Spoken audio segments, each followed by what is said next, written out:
I'm going to welcome the man himself, my old pal, Donn Bennett, live from Seattle, Washington. And it's taken a second because we had a funny internet connection today, but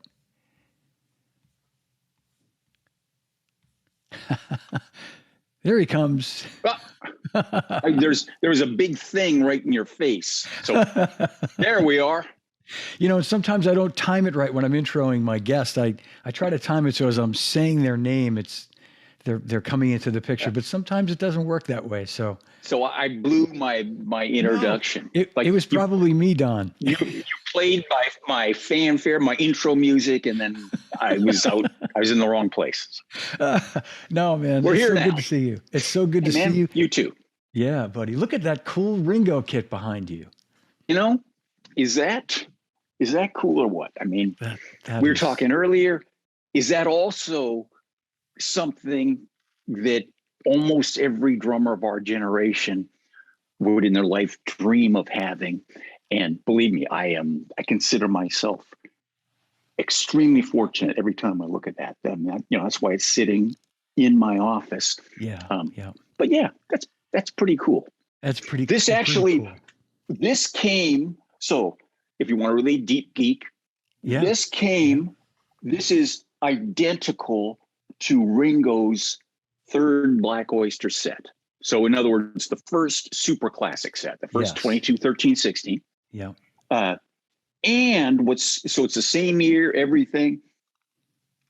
And it came from Leeds, England. Have you ever heard of a shop called Kitchens of Leeds? No, I haven't. Anyway, it was a really big music store chain. You know, there's probably 4 or 5 of them in England during the 60s. And what you can't.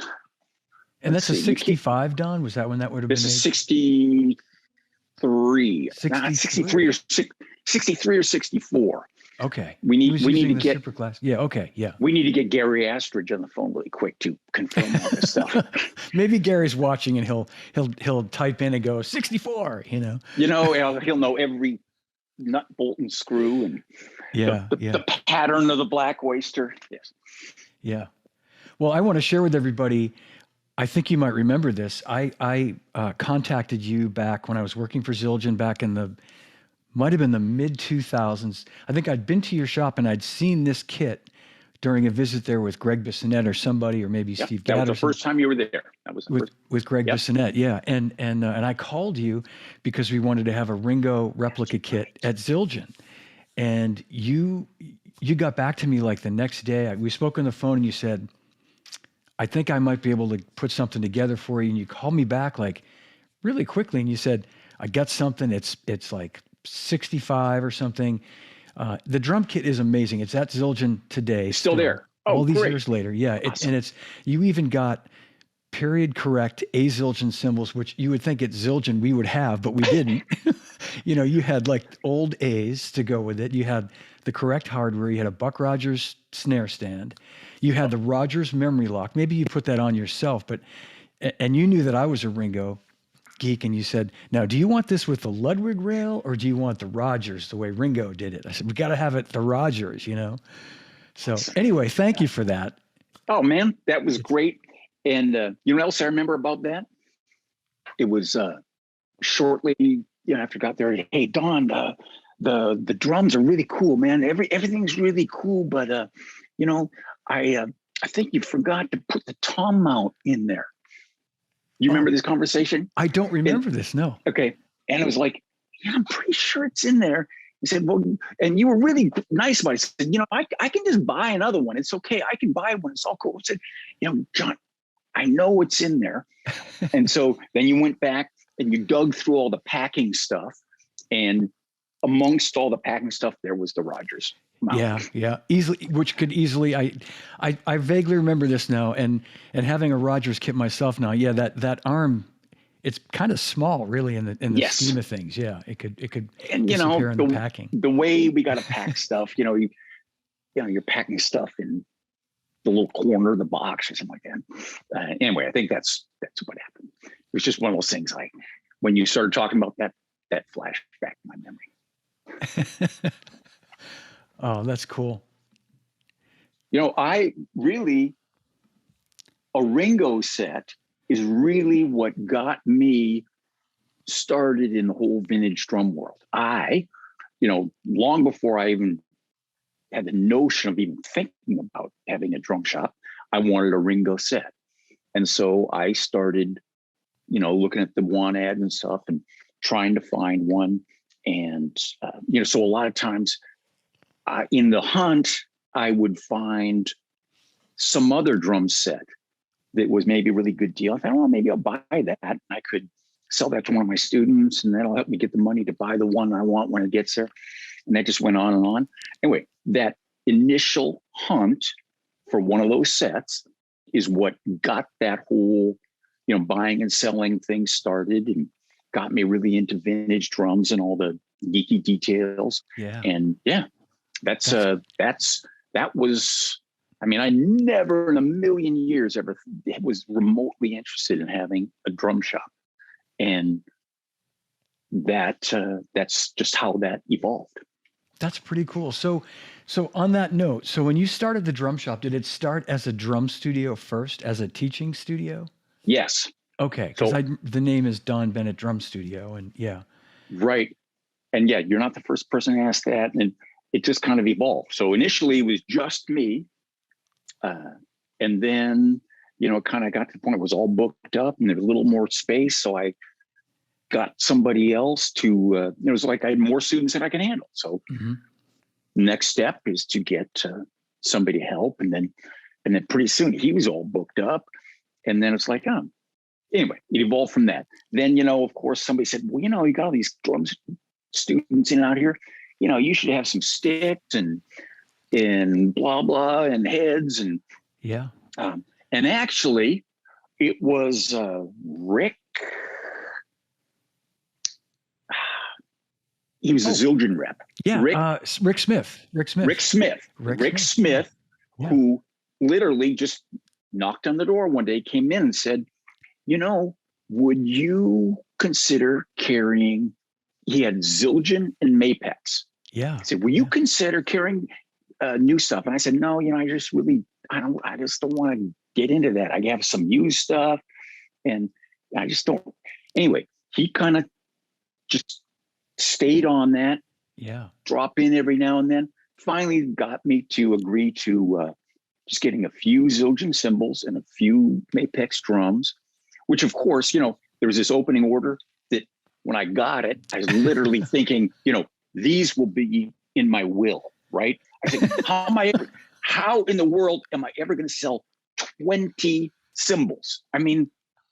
Yeah, my kids will get them when I die, but sure enough, wow, those were gone in like a month. And okay, maybe we'll try a few more. So Rick Smith. Yeah. I'm surprised I never came. I traveled with Rick a lot back in those days. And I guess I just never made it, or maybe I just, for whatever reason, I didn't make it into the shop at that point, but I think it was the early 2000s when I was there with Greg. I'm not. What year did you open as a retail shop? Do you remember, Don? 1990. Well, I opened it. Yeah, it was retail by then. 1996. 96. Okay. Wow. Okay. Yeah, man. Then it might have been. Then it probably was. I don't know, a year, two, something like that, before I started carrying any new stuff. Yeah. Yeah. It started out just being used stuff. Got it. Yeah. And then it was a slippery slope. Well, it's what a business. How the way it's changed, obviously, since you opened in 96 and kind of even without COVID, even before that, it was, it had become so challenging, but we could spend 3 shows talking about all that stuff. I want to talk about, I remember coming to your shop the first time and seeing up above, you had the Ringo kit, you had one of Alan White's kits, I think, a Michael DeRosier kit. You had all, and that was kind of maybe the beginning of your celebrity, your sort of artist business. It was like those things sort of showed up. They came around, and I thought, these are really cool. And those are things I wanted to own and possess. And I didn't want to, I wanted to keep them. So I put two and two together. It'd be cool to put them up here where people could see them. Mm-hmm. And I mean, eventually those 3 or 4 sets that you saw, eventually that was like the entire perimeter of the store. We had these shelves up above, and the entire perimeter of the store were artist sets for my collection. And it was only when I sold the store that I started selling that stuff. And that's has evolved to what I'm doing today. To an incredible business. And in fact, Anthony Amadeo had asked a question that I was about to ask you. And, one of the first maybe instances that I can recall of you, like the business side of it, like the Elvin Jones collection, for example, when, rest his soul. I know you were very close with Elvin. I was lucky to be close with Elvin and Keiko. And just to be clear, I was not close with Elvin. I met Elvin twice. But Keiko, I became extremely close with. Yes. And really, now I honestly feel like I was close with Elvin because of everything that Keiko's told me. I mean, it's weird. I feel like we were close friends because I know so much about it. Wow. But no, just to be clear, I was not close friends with Elvin. I know, but I know exactly what you mean. And and that was an assumption I made. I guess I just had thought that, over the course of time that you had become close with him, and then, but that's fine. And so Keiko trusted you. You flew out to New York to the apartment. Yeah. And you inventoried the entire collection, right? You went up to the apartment and the warehouse. Yeah. And so that must have been unbelievable. Yeah. So you've seen that. You saw the downstairs apartment? Yes. Yeah. Downstairs. Yes. Okay. Yeah. Okay. So what a cluster it was. So did you see it? Apparently it got moved at some point. And at one point it was all very organized.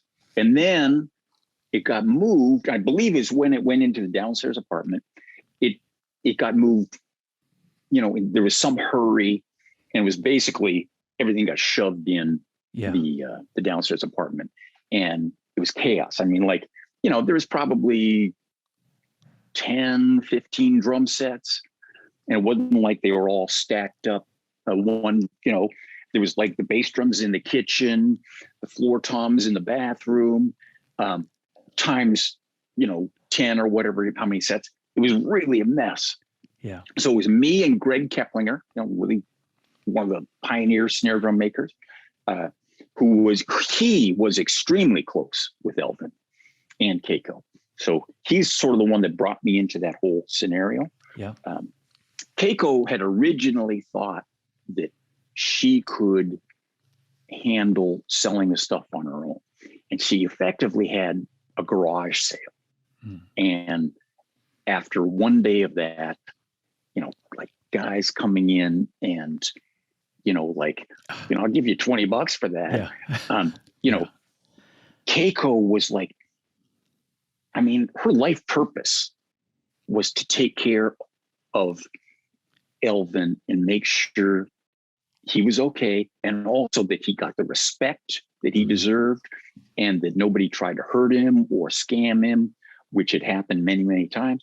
Literally, to her, the reason she was on this planet was to take care of Elvin. Yeah. So that stuff, when somebody, I'll give you $20 for that kind of stuff, deeply affected her. So very quickly she discovered she didn't want to have anything to do with that. That drove her crazy. God love her. Yeah. I'll tell you, you probably have known Keiko. So Keiko was Elvin's wife. Mm-hmm. You've known her for a long time. I adore that woman, but she can be a very difficult person to deal with. But it's, sometimes a person that difficulty could be rooted in like ego or greed or whatever. That difficulty was rooted in this massive respect and love for Elvin. And Absolutely. I mean, literally, she knew her purpose on this planet was to allow Elvin to be the genius he was. Yeah. And for him to not have to worry about setting his drums up, any of that stuff. Yeah, you're absolutely right, Donn. And I think the people that know and understand Keiko realize that like, and you don't take anything personally if ever there's a time. And you know, I my initial relationship with her was before Elvin, you know, he had left Zildjian in the 80s to play Istanbul cymbals. And that's right. We basically lured him back in the 90s. And Colin Schofield, who was the marketing VP, and myself, and Lenny DiMuzio, of course. But Colin and I would go see him every year, and Lenny came with us too, of course, a couple of times. And we'd just go and see him at this club in Boston, the Regatta Bar. And Keiko eventually kind of warmed to us, even though she knew, you know, she knew that she knew what was going on. She knew what was going on, and I think she respected the fact that we had the respect for Elvin, and we were sort of a younger regime that were just saying, you know, we're looking to design these cymbals, these K sounding, you know, these K Constantinoples, and we'd love for Elvin to be involved in the research and so forth. And at one point she called me, and it was 1997, 25 years ago, and said, Elvin's ready to come back to Zildjian. But it took a few years of going to see him every week. Every year when he came to Boston, and it would just be he'd come out and see us, and you know, Elvin, he was just so, you know, that smile. That so Elvin. Ear to ear, and a big giant hug. And I'll make this quick. Which was always deeply sincere. Oh, if there's one thing, one thing, and I mean, through that Elvin stuff, I met, I mean, literally hundreds of Elvin fans, like mega Elvin fans. And I've heard so many amazing stories. That's why I feel like I know him. Yeah. I've heard over and over literally hundreds and hundreds of people's experiences where they say the exact same thing you're saying right now. He was this deep sincerity in everything he did, as well as the way he played. Same thing. It came exactly. I mean, that soul that you heard when he played, that was his soul coming through. I mean, that was who he was. And the first time I met him, we were just talking about like life and things like that. And my kids were really, really young at the time. Would have been around 1994, so they were maybe like 7 and 5. And I showed him pictures. And a year later, the first thing he asked me is, "How are them babies? How are them babies doing?" And I'm like, I can't believe you remembered, you know, like, but he was so, and then, you know, once we got to be friends, it was like, you're like in that club, you know what I mean? It was so special. You know, before I forget, I don't know if you know, Keiko adored you. She absolutely adored you. You know, quite frankly, she was not really happy with some of the people at Zildjian, but, you know, oh, Johnny, oh, he's so good. She's a good man. You know, she would gush about you. Seriously, I'm going to tear up hearing that. Thank you. That's, we, you know, I mean, even after I remember, I don't know if it was after I left Zildjian, but it was certainly after Elvin died. I went to the apartment a couple of times, and, you know, I was still in touch with her, and she would insist on cooking for me. And and she wouldn't take no for an answer. And I would say, Keiko, let me take you to lunch somewhere. Oh, no. You come over here and I'll cook for you. And there was one time that I went there when Elvin was still alive, and he had done a clinic for us at Manhattan School of Music. And we went to it was done at like 4 p.m. and we went back to the apartment, and you know, this was when, like, if every day of my job could have been like that, I'd still be doing that job today. But we drank champagne, Keiko made this incredible like this is sounding paella. familiar. Yes, yes, yeah. We're drinking. We started with champagne. Red label, Moet red label by Yes, any yeah, chance? it was. Yeah, it was. They had a whole bunch of it down in the drum room. Yep. Yeah. And then we moved from that to some Chianti for dinner. But we started with the champagne. It was a warm day, had the windows open. It was really nice listening to music. And I'm sitting there and Elvin's going like, I'm sitting here with Elvin Jones and we're talking about, John Coltrane, and we're talking about Miles Davis, or we're talking drums, and it was unbelievable. And then Keiko made this delicious dinner with shrimp and we're drinking amazing cook. Yeah, the amazing cook. It was like, oh, what a dream. And then I'll just say this: I'm staying at the Mayflower Hotel down Central Park West, a couple of miles walk, and I thought I would just walk back to my hotel afterward. It was a warm night. I kind of needed the exercise, if you know what I mean, just after all that. And she insisted that their driver take me back to the hotel. And she they had like a driver on call in this white limo, and took me down Central Park West to the hotel. And I'm like, this is amazing, Yeah. Anyway. I'm sitting in Elvin's limo, cruising down Central Park West. Yeah. Maybe I'm the coolest guy on the planet right now. Yeah, I know. It was that's the stuff that dreams are made of, though. It's and how lucky were we? So then I have to ask you. Okay, so I was never at their apartment while Elvin was alive, but so I was probably there in putting that whole transaction together, maybe 3, 4, 5 times. I can't remember. But Greg Keplinger and I would spend the whole day, and it was summer. And did I just lose you? No, I'm still here. Yep. There you go. Okay. Yep. I think I just hit something on my keyboard.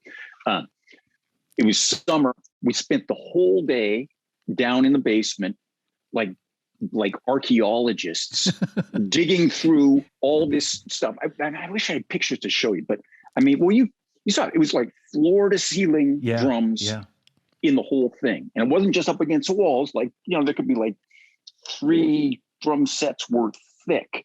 I mean, it was a monumental job to go through all this stuff, organize it, catalog it. No AC. It's New York. Yeah, that's hot.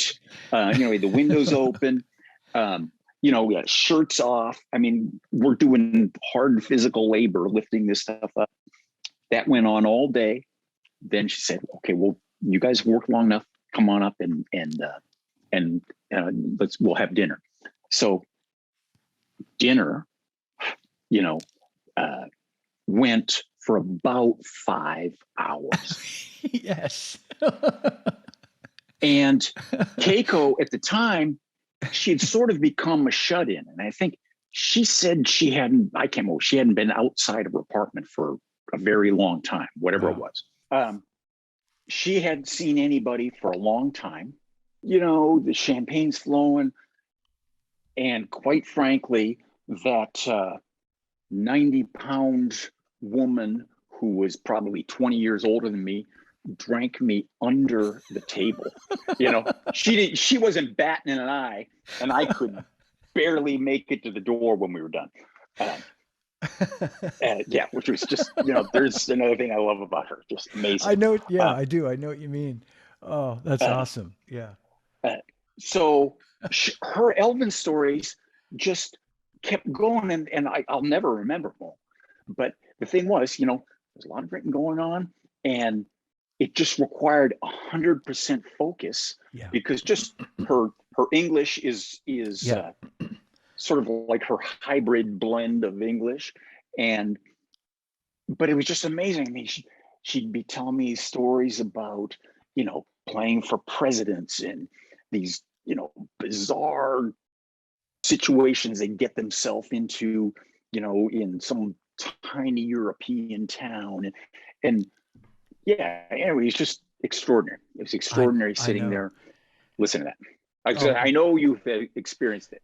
Well, I say I know. I just think it's so cool to hear you tell these stories, Donn. And I was just going to say, I remember at a point, and it was probably the same for you because you spent a lot of time with Keiko, that you begin to and this is, I want to say this delicately because she, her English is not her first language, obviously Japanese is. So but she speaks, she speaks Oh yeah, passable, yes, certainly fine English, but it's it's it's a fine. it's a bit high, it's a bit of a hybrid, as you say. And I And remember, it's fast. That's the other thing. It's yes, very fast. yeah, And yeah, again, when she's carrying on 5 different conversations, so yeah. the whole thing, and again, the little champagne involved there, it just it was I had to like harness every bit of attention I could to stay on track. And to plus stay with it, yeah. everything she's saying is an absolute gem, I mean, I think that's the reason we are in this business, is just for the stories. And everything she's saying is priceless. Yeah, Yeah, no, so that's great. And I I was think you going to can say, relate. I remember like realizing after like a few times being with those guys that I could actually really hang in there in the conversation and really understand it. And just it's funny, like, just not feeling the least bit like I was missing anything. But like you say, you'd Okay. be very focused, which you'd want to be anyway, because the stories were so fascinating, whether it was Elvin telling the story or Keiko. And um, man, that's great. And so from that, I want to segue, and we're going to talk about our friend Charlie Watts because Okay, wait. So I have one question yeah, before we segue. Okay, so you were there, you were sitting at the table several times, you were eating, drinking. At some point, you got up and you went to the bathroom. I had to have, So, yeah. okay, so did you go into the bathroom and say to yourself, I am peeing in Elvin Jones' toilet? Oh my God. I probably did. Okay, you know what? Because I was with Greg Keplinger that night, and the next morning, we're just talking, and I can't remember if I said it or he said it, but it was like, yeah, that's exactly what I was doing. I was in there like, oh my God. That's the stuff And, that's the yes, stuff we all think about. Yeah. yeah. And I know I've asked other people, because again, I told you I've met a million people who have been close with Elvin, and I've asked them, and they all go, yes, I did. Yeah. Anyway, Oh, the that's shit, awesome. the shit that we live for, right? You make a whole. Ex- That's like in your career highlights. That's It's like, right. Yeah, that's yeah. right. And I pissed in Elvin Jones' toilet. I hope nobody takes that as disrespectful. Not disrespectful. It is it's extremely endearing to me. Um, Yeah, don't absolutely. take that disrespectfully. It's not that. No, I think anybody watching this show understands exactly what you mean, Don. It's meant with all the respect and love. Totally.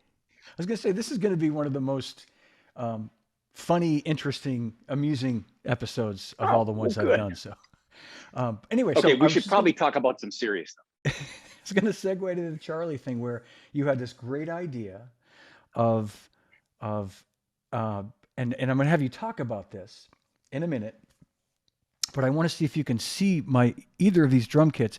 The idea of putting your key on your rack tom. I love this. Right? It's the first time I saw the Rolling Stones movie, Ladies and Gentlemen, the Rolling Stones. I saw that in 1974. And during that movie, I saw Charlie had a drum key on his 13-inch rack tom. And at the wise old age of 13 years old, I adapted um, that method of putting that key on that Oh, practice, I right. should So say. you've been doing that all the time. All the time. Yeah. Oh Yeah. That's man, when you said that, awesome. I was like, oh, that's great. I love it. I remember you saying, "Yeah, I've always done that." Yeah. Well, Um, and we're going to talk about that. But I want to say I wanted to mention, was that how you first met Charlie? Was through Elvin's collection? Like, because he yes, bought some of the pieces, right?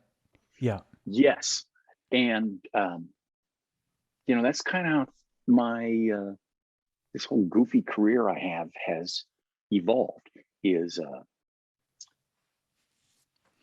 Rich King, Yeah. who had Rich and Rick. I mean, Sure. which is like one of the early pioneering vintage drum guys. I can't remember how he came to know Charlie, but he had a relationship with him. Well, and I can so, tell you, I had him on my show last year, and quickly, it was through Chooch McGee, Charlie's former drum tech. Right. I've heard Sadly, no many longer with stories us. about him. Yeah, Chooch, I think had well, Rich can best explain it, but I think Chooch had tracked down Rich to get some parts and some things for Charlie's drums, and that became their go-to guy for vintage Gretsch drums and Rogers parts and things like that. Yeah. So got it. Yep. So I got all this Elvin stuff, and I knew Charlie was a big jazz fan, and I'd seen him mention many times Elvin and the reverence he had for Elvin. Yeah. And so, I took a shot. I called Rich and said, do you think Charlie would be interested in this stuff? And he said, well, he probably would. So let me reach out. And, of course, it's Charlie Watts. And so it's not like you pick up the phone and say, C-Dub, it's, it has to go through some channels, particularly back then. It had to go through several channels. And when it finally got to Charlie, it was, yes, absolutely, I'd be interested in seeing that. And so it worked its way back down the channels to Rich, to me. And we arranged to meet at the Wachovia Center in Philadelphia. I think that's where, Philadelphia, where the Stones were playing.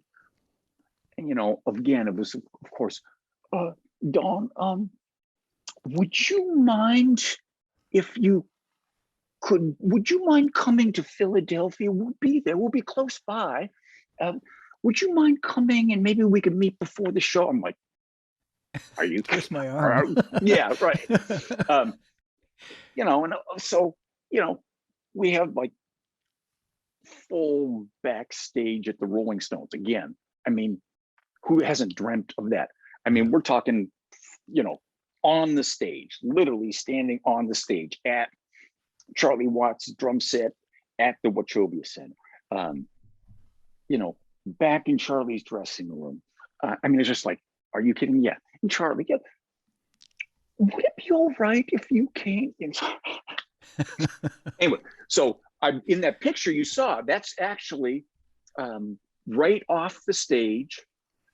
And what we did, we brought all this stuff from there it is. So we brought all this stuff from Keiko's house and set it up out on Charlie's flight cases. You see the flight cases there, which by the way, Don McCauley saw those pictures and he goes, I recognize those cases, which he's still using.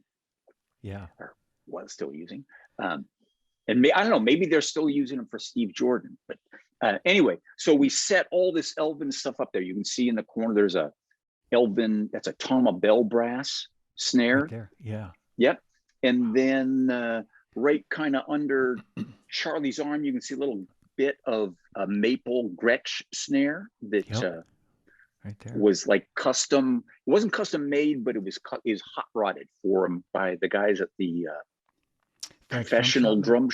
I know it's the Professional Percussion Center in New York. Okay. Yep. Then there is the olive satin flame 18-inch. I mean, come on, talk about, is that a holy grail item? That's Elvin's 18-inch Gretsch bass drum. Which, you know what, maybe right now today we could solve a decades now long mystery. Okay, so when Elvin passed, they needed to get some cash immediately. Someone passes and there's some immediate bills. So they decided to quickly sell a few of his items Uh, and what happened, they chose, now what was it? They chose one drum set that they would sell. Well, what happened is they took, however the shuffle happened, they took parts of two different drum sets and sold them together. It was some of the yellow Gretches that Charlie ended up buying eventually, and this bass drum. Or no, I'm sorry, not this bass drum, the toms that go with that. So those got put together, and instead of being a set, they weren't a set, they were just odd individual drums.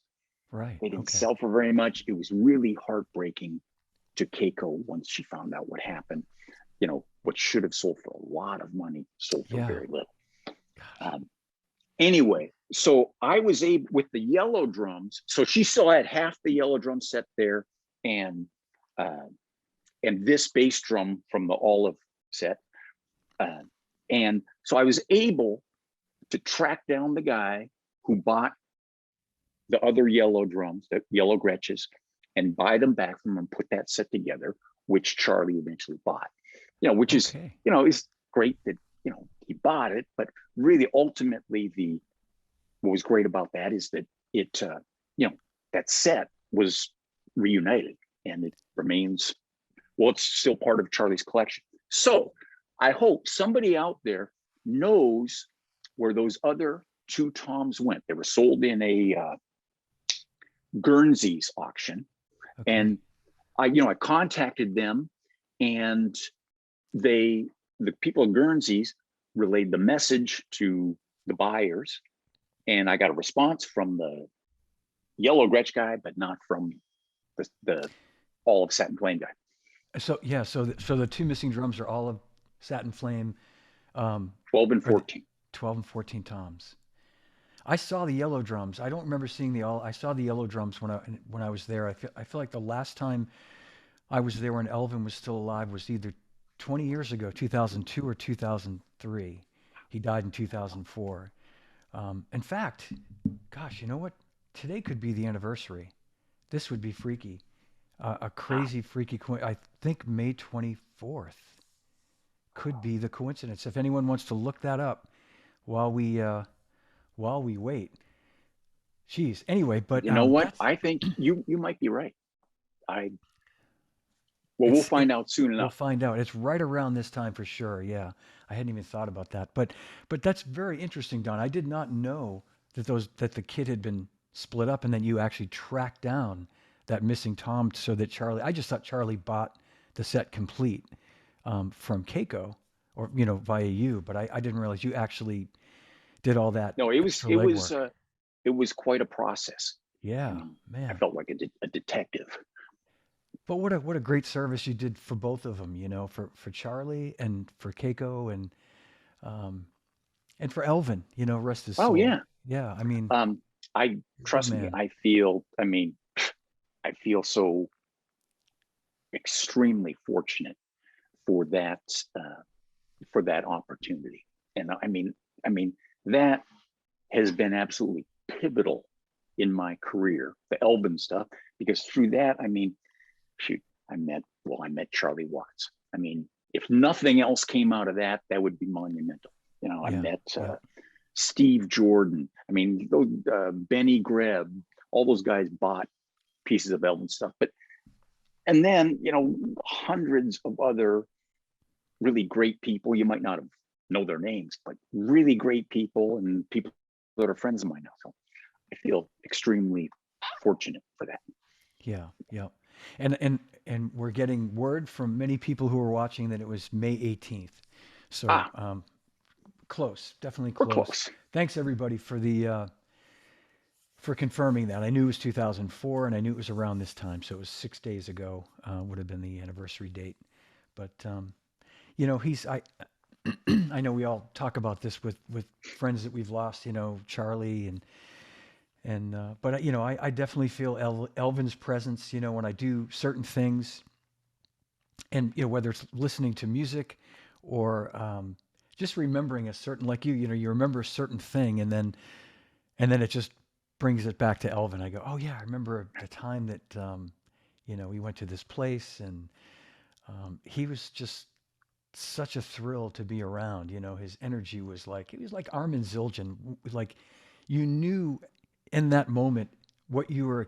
It was a very special thing that you were Yeah. experiencing, and that was the good thing, was that it didn't take till after they were gone to realize it. Like, you knew while you were sitting there at the table with those guys, like, holy shit, I'm, like you said, I'm peeing in Elvin's bathroom. Like, Right. I'm really here with these guys, with these giants. And, Louis Okay. Bellson was So the same way. you just mentioned Armand. Okay. So from Keiko, Armand was another person that Keiko adored. Yeah, Was that noticeable to you? absolutely. Yeah. Uh, Yeah. And he adored she, them. Yeah. I uh, mean, he, and she talked about, how the whole, when Elvin left Zildjian, it was like heartbreaking for Elvin. But and I can't. It's one of those stories that I can't remember everything. I can't remember what the details were, why that happened. Um, but anyway, it was heartbreaking it was, like cutting yeah. off your brother or something like that. I mean, it's literally like that. But what she would always talk about is, you get those two together, and it was just like, it was insane. They were just like two little kids, and Elvin. Okay, now tell me, you were Yeah. probably there. Okay, so she would always talk about Elvin would block out a day to go to Zildjian to pick out cymbals. Yeah. Okay, and she said what would happen is they would go out in the cymbal warehouse, and Elvin, you know, she would say it would take him 20 minutes to pick out Yeah. a set of cymbals. Yeah. He wasn't one of these guys that he could tell, with one tap of his thumb if this is it or if it's not. And it took him 20 minutes. And then he and Armand would disappear into the lounge, Yeah. and they would drink all day. And Champagne. yep. And you could be out in the hall hearing this hysterical laughter. And I mean, what Elvin sounds like when he Yeah. laughs, that just Yeah. amazing laugh. And Armand, and yeah, she just said it was just like this awesome thing. I mean, it made her so happy just thinking about those two little kids in that room shooting the shit Yeah. and just enjoying themselves. They had similar, yeah, they did. They had similar laughs, like a real sort of baritone sort of, roar of a laugh. And I remember the first time I experienced what you're talking about with Elvin coming to pick out cymbals, it was when he came back and came up for a couple of days in 1997. It was the springtime, and it was, and we had really kind of prepared for, like we basically shut down the whole, like I was like in the lounge all day. I was like, I'm not going to be taking phone calls. I'm going to be with Elvin, Right. and going to be at his beck and call in the drummer's lounge. And Paul Okay, so Francis was let me ask you real quick. So were you at Zildjian when Elvin was there before? Or was no, this no. like your first exposure to him? This is my first exposure to him coming in. Yeah. Okay. This was after he'd come back, So you've been sort of doing these courting things like you're talking about. yeah, for a few years. And then it was finally Okay. like, he wants to come up and talk about everything, and he wants to come back. So fantastic. So they came up and from New York, and here I was thinking, we're gonna spend the whole day with Elvin picking out some new cymbals, and it was like about maybe, like you say, 20 minutes, maybe not even that, Don. He's like, these all sound good. These are, I could use any of these. These are, we sort of put aside what we thought he'd like. John King was in the mix as the product specialist, and Paul Francis, and they're probably all waiting, yeah, yeah, like just lab technicians waiting to. exactly, yeah. Like, what do we got to do? And I will say, I knew he liked to drink. He liked a good cold Beck's beer, so I'd gone out and got a 6-pack of Beck's and had it in the refrigerator there in the lounge. And he's like having a cold Beck's while he's picking out a couple of cymbals, and and he was done. And then it was like, let's go sit and hang. And we went up to Armand's office and we just sat and just had this great rest of the afternoon. We went and had a great dinner that night. And yeah, I mean, it was just a magical, magical time with him. Okay, what do you remember? Because Keiko would always say he could just tell by tapping his thumb, on the edge of the cymbal. And I would he would say just pick up a cymbal and he could hear the tone with his thumb, yeah. And that's all he needed to do. He didn't need to spend 45 minutes comparing the bell of this one to the bell of this one. And exactly. I think he knew too, by tapping at the weight, he could, and I think those of us that do this, yourself included, you can pick up a cymbal that right away is maybe just going to be too heavy. You're just going to kind of go, yeah. If it's just a little slow to respond, if it's a little too high, and you're going to go, yep, that's not. And I just feel like that was his thing. He was looking for a lighter sounding, thinner. And honestly, there were only a few. He still had a lot of older Ks that he still had, and older Zildjians that he was still using. So it wasn't a difficult thing to get him. We weren't looking. Last thing myself or anybody would say to him is, gee, Elvin, we'd love you to have some cymbals with some big shiny logos on them. It wasn't right. It wasn't that. It was like, let's just have you comfortable being back with the company, and I would send stuff when they needed it with other drum kits in other parts of the world, so they knew they always had stuff where they needed it. Right. That kind of support, and just having them back in the family, was huge. Have you noticed this? I mean, I had the opportunity with, having a drum store for a long time. There's guys, not unlike Elvin, who can find something in a cymbal. So it's, in other words, they adapt themselves to the cymbal as opposed to try and find the perfect cymbal that does everything the drummer wants. The drummer, listen to the cymbal, they interact with the cymbal, and they quickly understand what this cymbal can do and can find the best, the best that cymbal has to do. It was one of the most memorable and valuable experiences, family drum shop, and going through this process with, some really extraordinary drummers. I remember watching Matt Chamberlain do this with, cymbals that had been sitting around for a year and were kind of dogs.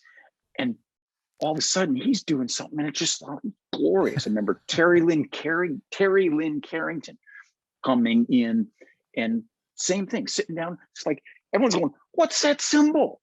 Guys lining up, wanted to buy it. Something that was there for $60 and nobody would look twice at. It's something I've noticed with great drummers. They can find what a cymbal or drum has to say, and as opposed to trying to tell it what to say. Yeah, that's anyway. Great. No, you know what? You're absolutely right, and I don't know that I've ever heard anybody, at least here on this show, explain it that way. But you're like, absolutely, like Steve Gadd is another person that can do that, and Peter Erskine that can, cymbal players that can extract. Jeff Hamilton, again, another, somebody that can, like you say, understand the cymbal well enough to know if I play it right here.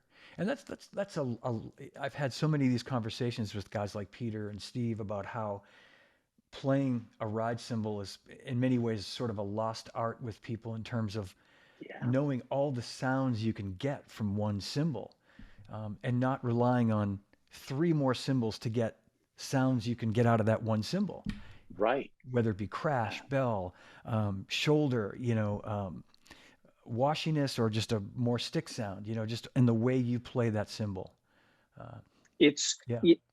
To me, it is the perspective of letting the cymbal do what it wants to do, as opposed to trying to make it do what you want it to do. And you have to, I guess it comes down to listening, and you just have to pay attention to what this thing has and how it reacts and how it responds, instead of trying to what do I got to do to make this thing, sound the way I want it to sound like? Some cymbals aren't going to sound like the way you want them to. You got to go and see what they have to offer. That's right. And this is like another conversation too, but part of that, kind of an offshoot of that conversation, Donn, is, and you know this from being a retailer, is then trying to get a cymbal to do things it's never going to want to do, like trying to get a thin crash to sound like a 20-inch medium crash, and overworking it to the point where you crack it, and you don't understand that, it's like you're not going to get that cymbal A to sound like cymbal B just by hitting it harder, or exactly. So let's a great lesson to be had there. Yes, and also Dave Abrazees, another Seattle boy, is watching. And Dave, how you doing? Hello. Yeah, Dave is going to be on this show eventually. I keep trying to pin him down. He's elusive, but I'm going to have him on here. I will be there. So I went to go see. I mean, this tells you a little bit about Dave. I went to go. He may remember better than me. I'm going to say 90s. I went to go see Kenny Aronoff do a clinic. I think this would have been before I had a shop, probably, because otherwise it probably would have been in my place. And Dave, who at the time was like, he's a mega freaking rock star. I mean, he was the drummer in Pearl Jam at the height of that. Dave came down to check out Kenny Aronoff. I mean, I can see that. Yeah. And we ended up, the three of us ended up going out and having, funny how this having some drinks scenario just keeps popping up everywhere. It's like a reoccurring theme. It is. Someplace down on close to the water. I can picture what it looks like down on Lake Union. But yeah, man, we had just like a really awesome time. I mean, really, I guess I knew Kenny, but neither of us had met Dave. But it's just like, it's that drummer thing that comes up over and over and over. It's like, boom, we're like best pals and on the same wavelength and in our zone for, I don't know, we were there for a long time. We probably closed a place. Anyway, hey, Dave, I don't know if you remember that, but I remember it very, very well. Oh, that's a great story. Yeah. I keep hearing people saying you are coming back to Seattle soon. This is something I've been hearing. So I hope that happens. Oh, that'd be great. Yeah. You got to come see my studio.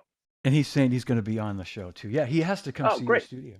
So let's talk about Charlie too, because this show, we're live today on May 24th, but it will air a week from Thursday, June 2nd, which is Charlie's 81st birthday.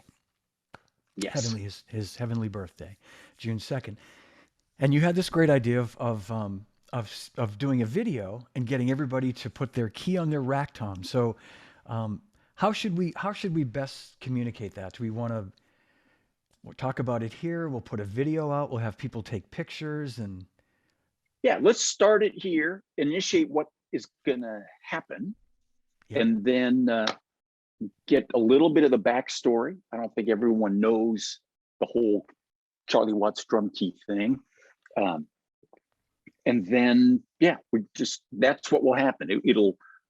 That's perfect. This will be aired on June 2nd.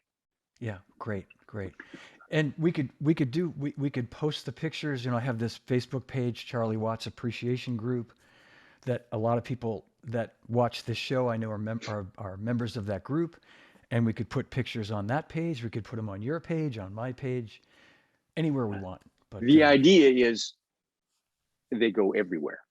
Yes, put on. Yes, and again, it's kind of getting out of my complete understanding of social media and how all that stuff works. But thank God I have Shane Peck who helps me out with this stuff, and I just put it into his capable hands, and it appears everywhere it's supposed to be. Good. But he did teach me about hashtag. So here's the deal. So when Charlie passed, it really hit me like a ton of bricks. I saw it coming a little bit, just because there were some communications going back that, sometimes you can kind of read between the lines and think maybe something's not, quite the way it should. But man, when that happened, it was just like, that rattled my foundation. And it took me a long time to really sort of get, to understand why this was so fundamentally difficult. And I finally came to the realization that Charlie Watts and the Rolling Stones are permanent. I have not been alive and aware in a world that did not contain the Rolling Stones. Actually, the Rolling Stones, I was like 3 years old when the Stones first formed, but I wasn't listening to music, obviously. Sure. So were you born in like 1960? In my world, 59. 59, okay. Yeah. Which I think we're pretty close, aren't we? Yeah, I was born in 60, yeah. So we're okay. Really So the same age. Right there. Yeah. Speaking of which, Charlie and I have the same birthday, June 2nd. Which, holy smokes, I did. So it's your birthday next week. Yes. I have the same birthday as Keith Richards, by the way. Just I have to say that. No, I'd rather have your birthday. I'd rather have yours. Me too, but I'll tell you, if I could have it, if the second choice, that would be it. So, wow, that's funny. That's kind of that's weird. Can I just tell you one more thing, and I want you to tell this story? Yes. But you might already know this, share the same birthday as Vic Firth, the great Vic Firth. Yes. June yes, 2nd. That's right. My father-in-law. Yes. And I told both of them, they didn't realize it. I said, you guys have the same birthday. Oh, really? And they sort of bonded on that one at a Stone show years ago. But anyway, continue. I kept wanting to have sort of the opportunity in one of our conversations with Charlie to tell him that, but it was just without the right time never really came out. It would have been just like interjecting where it didn't belong.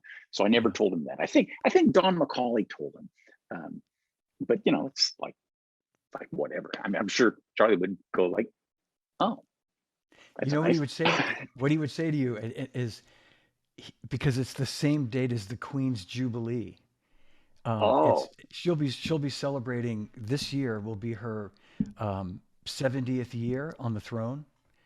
Okay. And I remember him telling me when I said something about June 2nd, and he said, he said it wasn't the same. I wasn't born the same year, but it's the anniversary of the Queen's coronation or something. So he's very proud of that. He was very proud of having his birthday the same as the day the Queen was.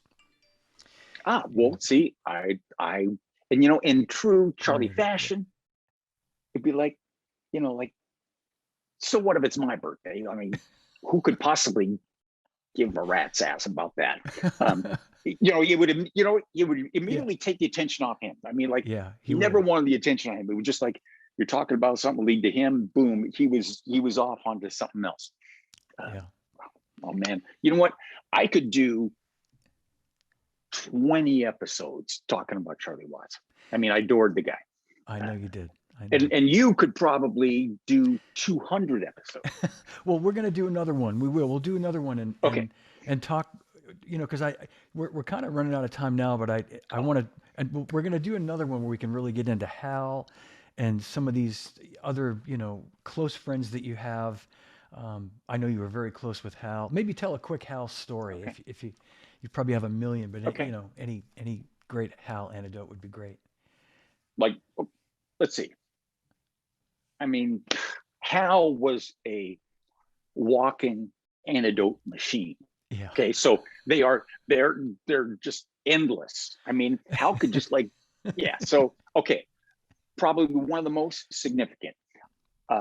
I brokered the sale of one of his monster sets. Right. And there were two of them, and in that process, I brought the guy who bought it to Palm Desert, where Hal lived, and so they could meet. It was kind of part of the deal that they could meet, and then we went and got the drums from there. So The deal was Hal was going to pick us up at the airport. I'd call him when we got in. He'd come pick us up at the airport. So I call when the thing lands, and yep, there you go. And I call and he said, "Hey, I got a flat tire, and so how about if you guys get a cab out to where I am on the side of the road? I've got a tow truck on the way, and we're going to tow my car back to the Cadillac dealership where he'd get his tire fixed." Hal Blaine, he's not gonna didn't change his tire. That's how we're going to solve this scenario. So, we go through this whole thing. We go out there, go in the tow truck back to the Cadillac dealership. It's a Saturday, and talk about anecdote machine. Walk in the door.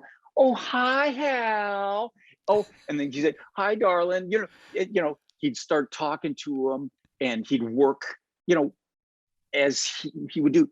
He wouldn't tell a joke. He would always call them stories. He would just work it in, and he'd be just flirting with one of the receptionists, and he'd slide one of his jokes in and crack everybody up.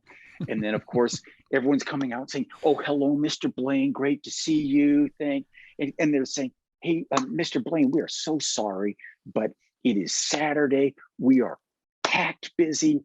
It's going to take about 2 hours before we can get your tire changed." So it's like, "Oh, okay, well, we'll just go wait in the waiting room." And I'm thinking, I just got to Palm Desert. I'm ready to go. And it's like, okay, now we're going to sit in the waiting room for 2 hours. So get in there, sit down with some couches, coffee, and on the music, they're playing like an oldie station. Okay. And every song he played on, maybe it wasn't every, it was probably 95%. Yeah. So for 2 solid hours, song comes on. Hal has a story. Story lasts about, 2 or 3 minutes. Story's winding down. The next song comes on. He's got a story, who was at that session, how, they maybe the song started out like this, then somebody came up with this idea, and it was kind of a also ran song turned into a #1 because, again, kind of like Keiko, one story after the next, 2 solid hours.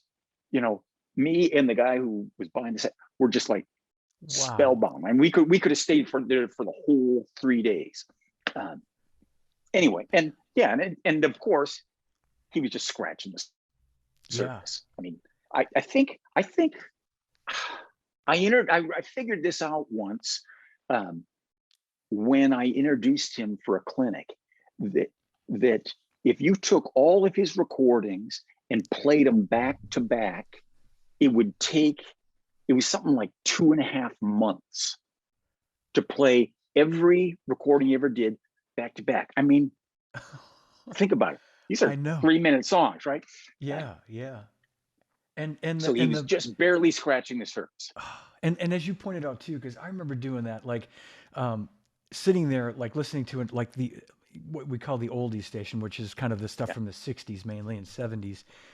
You wouldn't really call it classic rock, but just counting one after another, like the Beach Boys, this Gary Puckett and the Union Gap, the Carpenters, I mean, all those bands, right, one after another, and it's Hal. It's the Wrecking Crew. It's Hal, and what an awesome opportunity to sit there and have him, because I'd never sat there that long and had him really kind of talk about all those recordings. Right. And it was just perfect, and we couldn't have made that situation happen. Wow. And each song was about the length of the story, and it just boom, boom. They just dovetailed one into the next. Now, did you ever know Pam Jacobs? Yes, sure, of course, yeah. Okay, so she was very close with Hal. Yeah. So of course I'm telling her my big story, and she's like, "Well, that's really good and everything, but one time Hal and I drove across the country, and So she literally drove across the country with Hal, with the old oldies station on, and got that for 5-6 days. Oh my God. Yeah. So Wow. I never knew that. I know yeah, Pam too. I'd never heard that story. Wow. yeah. Oh Just when man. I thought I had a good story, yeah, she major one up to me. Yeah. Yours is pretty good, Don. Yours is pretty good. I have to tell you Oh, one more thing. I wanted to tell you this at the beginning, and not that I should thank you for it, but I will because you're my pal. But you helped out a very good friend of mine, Stan Lynch, recently. oh yeah. Tom Petty and the Heartbreakers drummer, and you can talk about that, but I just want to set it up by saying Stan had reached out to Greg Bissonette and myself, and said, I'm looking to sell my original Tama Imperial Star kit that I used on all the Heartbreaker records, and as you well know the story, and Greg and I both independently on different responses said, Donn Bennett's your guy, and Awesome. yeah, and you guys got together, and the kit sold pretty quickly, right? It seemed like Yeah, you didn't yeah. have to have it for too long. So Oh, that was a great, and how fun Stan is yeah. to talk to. I've yet to meet him, and actually, I'm going to meet him here in a few days. Oh, He's great. playing here in Seattle with the Dirty Knobs, and I Yes. think it's even like it's in a club, and they are then going to join the Chris Stapleton tour, Yeah. which is like a stadium tour. Yeah. But the Dirty Knobs are going to do a club show at a place called the Crocodile Cafe, which is kind of like that's like the birthplace of grunge music in Seattle. So very historical club, Yeah. Nirvana, Soundgarden, everybody played there. Anyway, so he's one of those guys who I feel like is one of my old pals, but I've never met him. But we just have these awesome conversations, and man, what a fun guy. Yeah. What a mega musical genius. Yeah. I think most people know Stan as this amazing drummer in Tom Petty. I mean, all those songs that he did. But you're scratching the surface. I mean, he produced Boys of Summer, I know. and Yeah. wrote and produced. I can't remember if he wrote the whole thing, but he's an amazing songwriter, amazing musician. Great. Yeah. Great producer. You're right. The record after that, End of the Innocence, he did. I think he played on the song Heart of the Matter, and I think he produced the whole record, and yeah, and he's done a bunch of other production, and Oh, yeah, I mean, like he great said, musician. uh, we had a long conversation, but him leaving Tom Petty and the Heartbreakers, which would be like, that most people consider that the mega pinnacle of a career. He said that was just the getting off point. I mean, his career is just like skyrocketed from there. The guy is such a genius, but I always joke with him, and I will make this brief because I can go on and on. So, I get to work with a lot of geniuses, and it's really one of the most fascinating, fun things about what I do. I mean, so many of the people that I work with are just these absolutely brilliant people. But, and it's not a bad thing, but if there's one thing I've noticed, anyone who got like a couple of extra scoops in one department, they usually come up a little short in another department. And I know you know what I'm talking about. I And do. it's not a bad thing. It's not a bad thing at all. So it's what makes people interesting. Anyway, I sell Stan a old I don't know if you can see that, like a Ludwig flat bass cymbal stand, because he's putting together. He wanted to have a complete vintage Ludwig set, and so the one missing link was a flat bass cymbal stand. And okay, here's some drum geeking. When you fold those things up and you collapse them, the middle tube sticks out the bottom. Yeah, I have right? some of these. Okay, Yeah, so you know what I'm exactly. talking about Yeah. when you collapse. Yep. Okay. Send it to him. I'm telling him, yeah, man, I found you a really nice one. Okay, it's like it's perfect. You're not going to find a better one than this. Gets there. I get his phone call. Donn, yeah. Now you told me that this was a really nice cymbal stand. Okay, well, I want you to you can't set this thing up because Donn, I'm not saying you didn't pack it right, but I can't see how this could have been damaged like this in shipping. Okay, so because the bottom is sticking out of the bottom, so you can't, you put out the legs and it won't sit.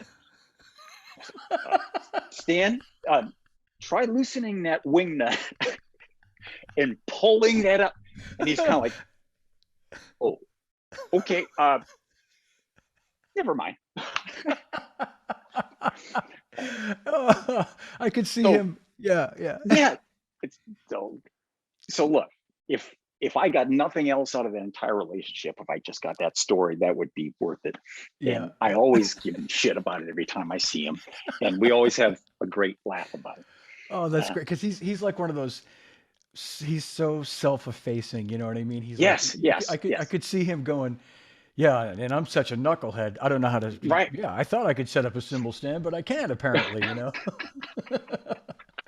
He's so hilarious, man. He's he's got and he's you talk about self-effacing. He's saying the whole time with Tom Petty and the Heartbreakers, he just said, "Look, we're a bunch of knuckleheads. We didn't know what the hell we were doing." I know. And he said that band has never rehearsed. They go in the studio and they start working. They start putting. Yeah. He said they never rehearsed. They just do it, and they just it starts out not sounding very good. They keep hacking away at it until they have these masterpieces. I know. I remember hearing that too. I had him about 2 years ago, and we talked about a lot of this stuff. And I assume that so much of the early stuff, anyway, like when bands were hungry, you kind of had to go in the studio with the stuff all written. But he said the same thing. He said, no, we'd go in and we had this idea for American Girl, and it was this way, and I decided to play the Bo Diddley beat, and it just evolved into this thing. And it's like, it's amazing that they did that in the studio, like that. But I think that was their process, right? I mean, that's how they. Yeah. That's what worked. How. Yeah. But he just said, we're a bunch of guys from, deep Florida. Yeah, didn't know what the hell we were doing, and but it just managed to make it happen. It's magic. So, it sure is. With the Dirty Knobs, so Mike Campbell is the guitar player in that band. So it's really, I mean, this is kind of historic. This is the first time they played together since 1994 when he left Tom Petty. So, I mean, I'm going to go see them, in a club. And if I know, I'll be like right smack on the edge of the stage. And I've obviously never seen them play in a club. I saw them once back in the day, at a stadium, and blew my mind. I mean, have you ever seen Tom Petty and the Heartbreakers when he was with them? I saw him probably 3 or 4 times with Stan, and a couple times with Ferroni. At least 4 times with Stan from the late 80s to the early 90s. Great. Yeah, I saw one of each. And quite frankly, Tom Petty with Steve Ferroni is also a amazing thing. Absolutely. I mean, just mind-blowing band. And it was mind-blowing with Stan. Anyway, so I'm very excited to go and see them in a club. I heard a little bit of Mike Campbell's album, and it's like, wow, the Mike Campbell influence on Tom Petty is dramatic. I mean, it is so similar. I mean, I never, you hear these songs, you think that's Tom Petty. But Mike Campbell clearly brought a tremendous amount to that band. Absolutely. Yeah. I know. In the early days, I just didn't, I thought it was really Tom Petty that was the sort of, and he certainly was, but as you say, you realize how much Mike's guitar playing and how much his influence came into their sound, And I'm so envious of you, Don. I'm so happy for you. I wish they were playing when Stan told me about this run that it was going to be basically the Northwest. Um, they did some dates in Florida last week or the week before, but yeah, I'm bummed they're not going to be out this way with Stan. But yeah, this summer, is he going to continue doing it? I don't think so. I think he's just Oh, subbing for Matt Logg, who's the kind of regular drummer for okay. Mike's band. Yeah, for the Dirty Okay, Knobs. because I saw Chris Stapleton and the Dirty Knobs opening Mm. are coming back, and they're playing like the Gorge Amphitheater, huge place. So maybe that's he won't be with them at He that point. he I he get. might not be, or I don't know. I know that this is kind of a limited run, at least initially, that he's doing, but I don't know. If I think it's Matt's gig, so Mike's probably going to Okay, honor that, you know. Um, Maybe not. Who knows? we'll find out soon enough. But yeah, Yeah. I'm very excited to see that. Yeah. So for people to check out your website, We still haven't talked about this Charlie Watts thing, oh, all right, go ahead. right? Go. Okay, so when Charlie died, it kind of hit me just deeply. And once I figured it out, I just realized that I have never not had Charlie Watts and the Rolling Stones in my world. It's just like they're like they're Yeah. permanent. Yeah. And all of a sudden that was gone. I mean, and it was like I didn't get it. Just like it wasn't registering. Uh, anyway, so that was just really it kind of really rattled my foundation. Um, and again, it's not like it was my father or something like that, but it was just that was a fundamental part of my life, and I'm sure a lot of other people's lives. So, when he passed, there's all these great tributes, and everyone had so many great things to say, which, as I'm sure you heard, there was not one, I did not hear one single millimeter of anybody ever having anything bad to say about him. No. My experience with him, he was completely genuine. He was always amazing. I mean, Yeah. talk about stories. All Charlie would have to do would be to like come in the room and do something, and he would just do. I mean, every time I saw him, he would raise the bar of amazingness. Yeah. And he would do something else so Charlie Watts like that it would just blow the last one out of the water.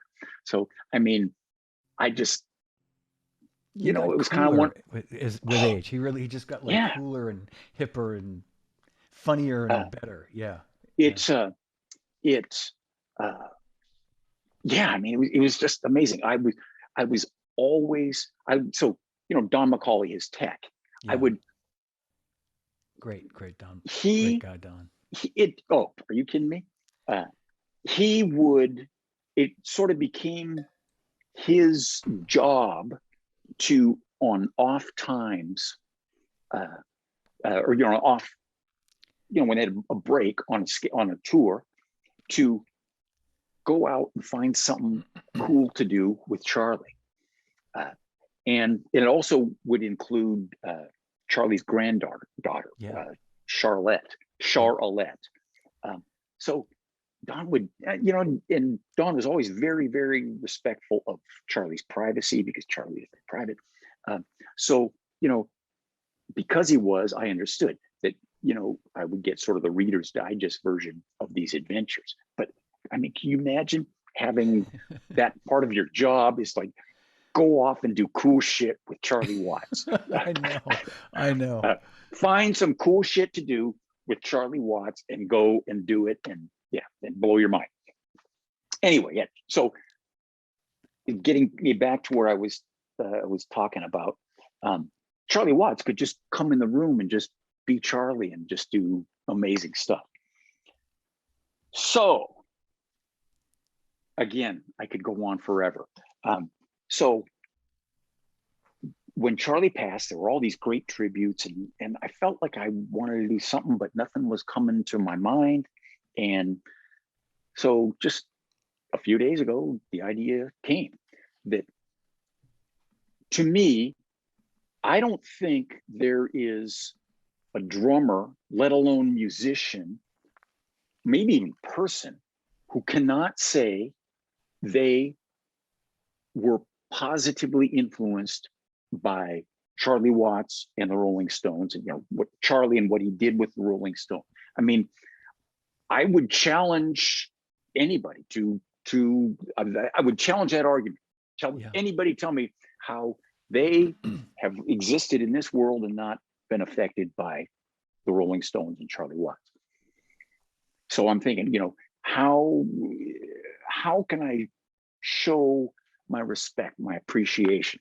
So it just dawned on me that, so most people know, but since I don't know, early 70s, Charlie Watts, can you see it up there? Yeah, I can Charlie see Watts has, and you can see it back there in John's drum sets back there.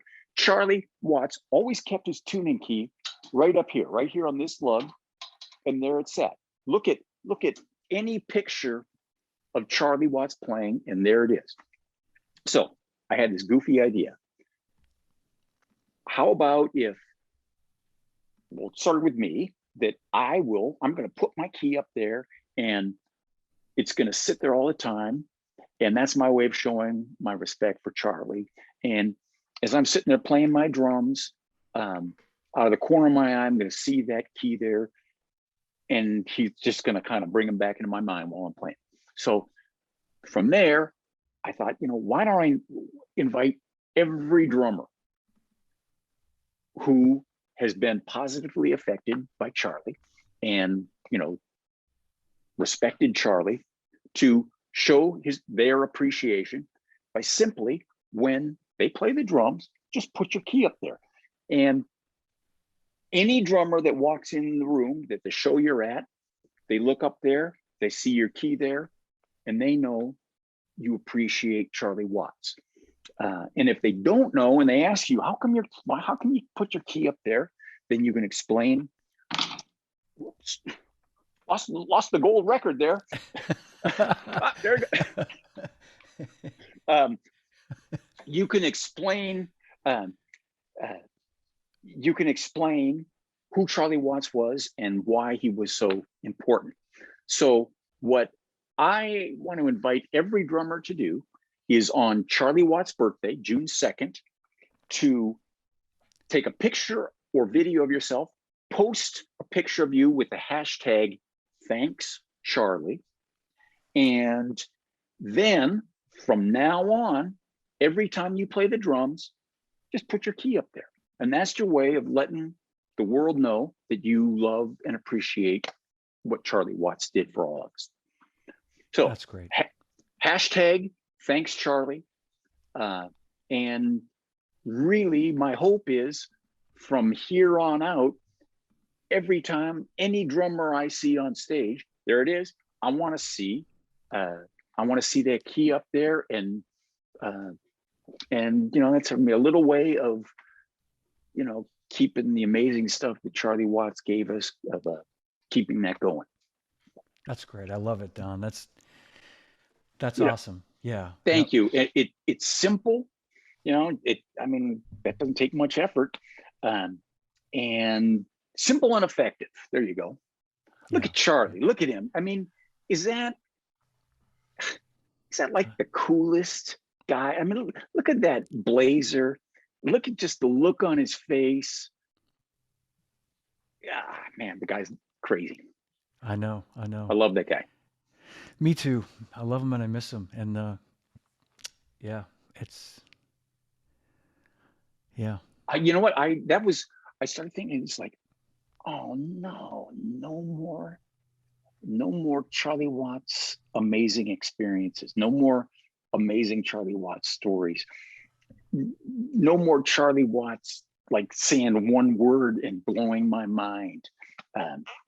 Anyway, no more, as I'm sure you've done, no more standing in the row in front of the front row at a Rolling Stones concert. just watching this unfold in front of me. I mean, you talk about a major life experience. Have you ever seen the Stones like right up on the edge of the stage?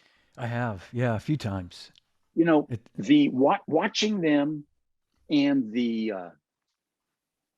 visual cues going back and forth that are just like, it's just like it could be a glance, but being that close to the Rolling Stones and watch them maneuver this machine with just a glance from Keith Richards across the stage to Ronnie Wood, or just the tiniest little thing that Keith will nod to Charlie and the whole thing shifts.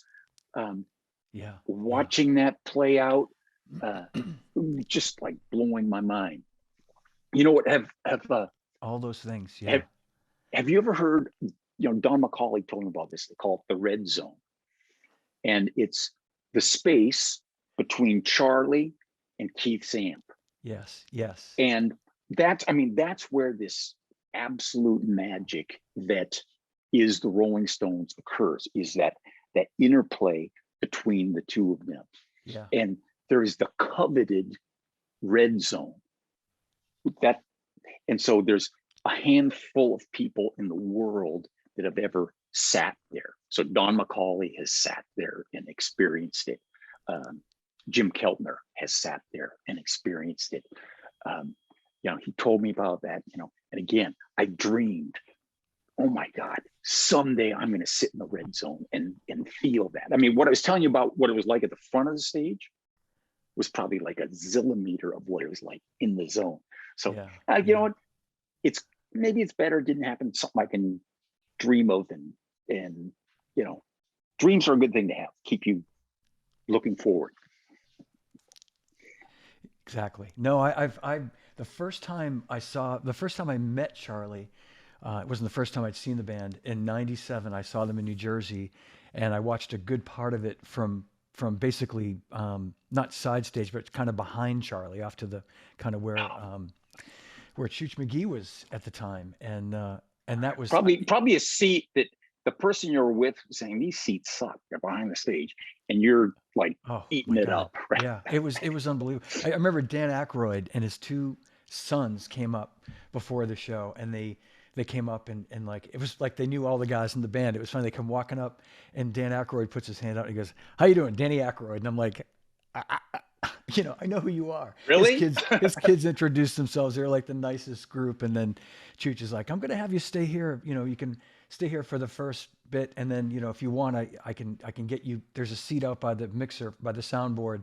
And they had the second stage in those days. So at some point I did make my way out there in time for them to come out to that kind of, B stage, which is pretty cool to be like right underneath that. Yes. When they were, I've been right there too. Remember that? Yeah. But that was, it was probably my 5th or 6th or 7th time seeing the band, but first time meeting Charlie, and here I am, like, and he sort of, glanced back and smiled a couple of times, and and I only just met him that afternoon, and it was like, and that was the beginning, this incredible ride, I call it, with him. And, but we're going to do this again, Donn, because I would love to you and I just share some stories, and we'll do it soon. Maybe there could be some Moet Red Label interjected into that conversation. I like it. Yeah, that's great. If you don't mind, you're 3 hours earlier, so it could be, it could be a little lunchtime. If I had to, pre-noon, if I had to pre-noon it for you, I'm all over it. I appreciate you, buddy. Thank you. Well, this is so awesome. So, are we still recording? Yeah, absolutely. Okay, good. So you've got to have a good Charlie. You know what? I should tell you one Charlie Watts story because it's relevant to what we've been talking about here. Yeah. I mean, again, Charlie Watts was a story machine. You just had to walk in the room and just be there. And that was enough to be an amazing story. Yeah. So around 2005, I got a call. This is after the Elvin conversation had begun. Yeah. I got a call. I got a call from his tech, Mike Cormier. Remember, Yeah, that's the one I before sure. Don McCulley. Yep. And he tells me that, you know, Charlie would like to come to your shop. Would that be all right? No, actually, that came later. When Charlie Watts called and said, Don, I'd like to come visit your shop when we're in town. Uh, would that be all right? It's like, yeah, I think that's going to be all right. You know, I think that'll be Christmas Eve, and my wife will be giving birth. But yeah, you know, I think I'm going to make that. I'm going to make I'm that gonna make that work. happen. Yeah. Anyway, Oh my God. he says, look, Charlie has one drum key, and it's the only key that he'll use. He loves this key, and Yeah, there's nothing really special about it, but he has this one. You know what I'm talking about? I do. Uh, Yeah. and but he just really likes it, and you know, I'm afraid it's going to get lost, and so I'm trying to find one of them, and he said, you know, can you help me find one? I said, sure. I mean, how hard could that be? So this is back in the day. So he literally took Charlie's key, stuck it in the fax machine, and faxed me an image of his key, so I know which one to look for. Yeah. Yeah. So I had that, and I didn't have one at the time, but you know, drum shop, I knew one's going to turn up sooner or later. So when they get there, and then I think this is like 2005, and Charlie came, he hung out in my store for like 3 hours. Uh, uh, and how cool is that? So he's milling around the shop, and he's just digging it and seeing the old famous drums. And I mean, there were all these signed drum heads, you know, maybe 100 of them throughout the store. He went and read every one, and he would have a story about each guy. And so, oh, Steve Smith, you know, I met him, blah blah, and he Oh, that's so it's great. just Yeah. insane. Anyway, so he's milling around.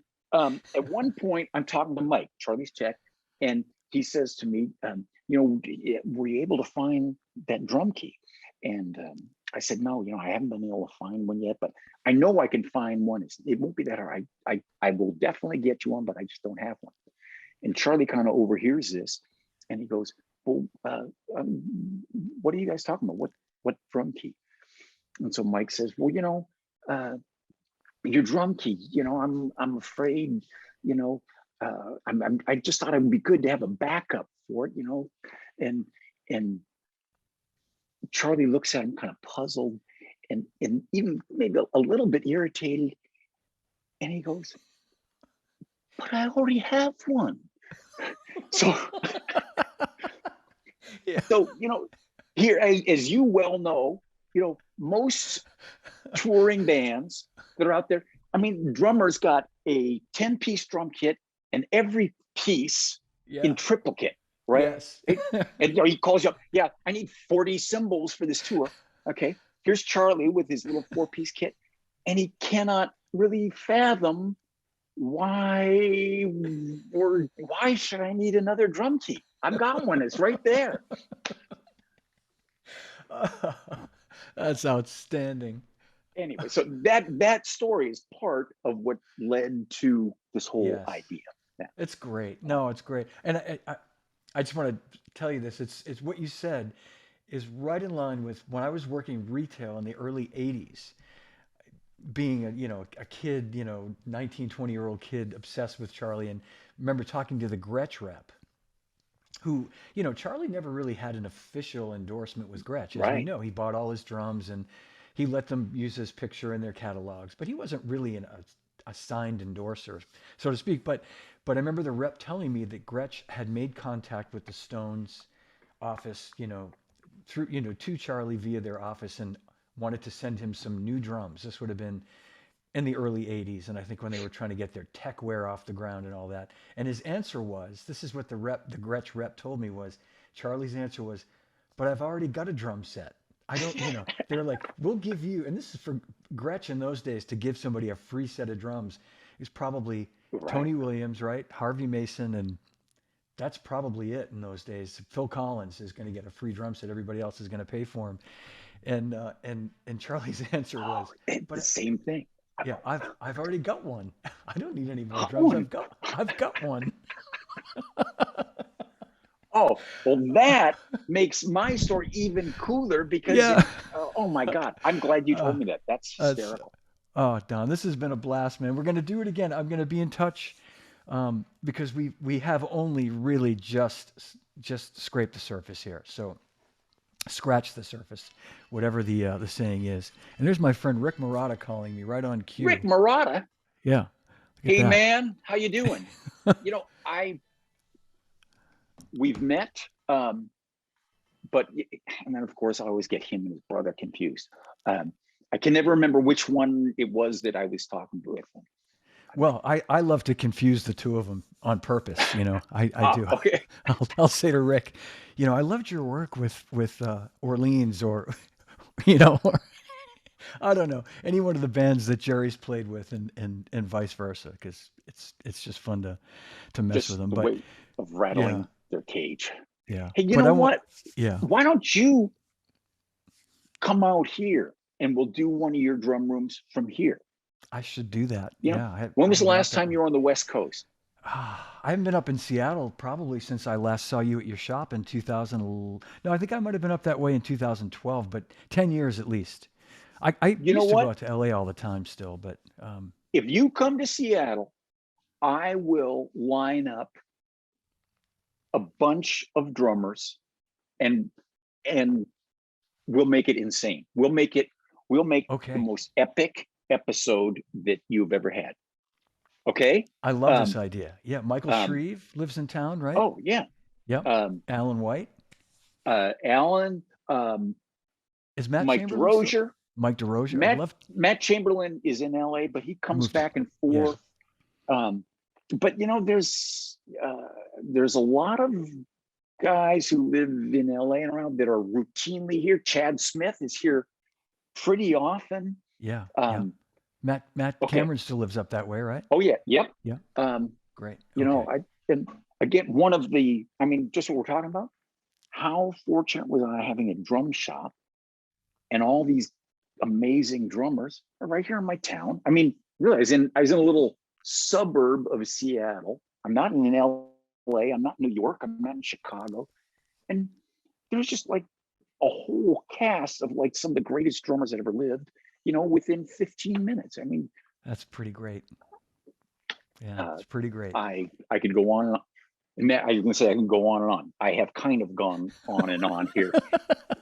That's all right, Don. I get the guys awesome. at Modern Drummer to be saying, "Oh, cut that part out. Cut that part out." No. Don't need that whole part. This will be a bonus episode for Charlie's birthday and your birthday too. So yes, our birthdays. Yeah, and don't forget Vic Firth and the Queen. And the Queen. That's right. All right. Well, everybody, thank you so much for watching.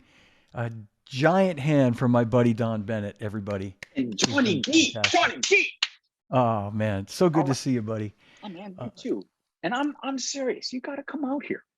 Now you spent a lot of time in Martha's Vineyard, right? In the summer, yeah, we'll be down there for quite a bit of the summer. So, yeah. So, when I sold the shop, are we off? We're off now. No, we're still live. We can. Right. We're going to say goodbye, everybody, and we're going to talk about other stuff. Okay. But I want to thank everybody for watching. And I got to be careful what I say. All right. Thanks for watching. Big hand for Donn Bennett, everybody. This show will drop on June 2nd, so check it out on moderndrummer.com. And John, really, thank you very much for having me, and anybody who's watching and anybody who's going to be watching, thank you for being here and letting me occupy your time. Absolutely. Letting us occupy your time. I haven't had this much fun in a while. I always have fun doing these, but this one is a hoot. So thank you for making it so fun. Good. Thanks, well, Don. You just made my day. All that energy. All right, I'm gonna end the stream. Say goodbye to everybody. Sit tight, Bye, everybody. Don, and see you soon, everybody.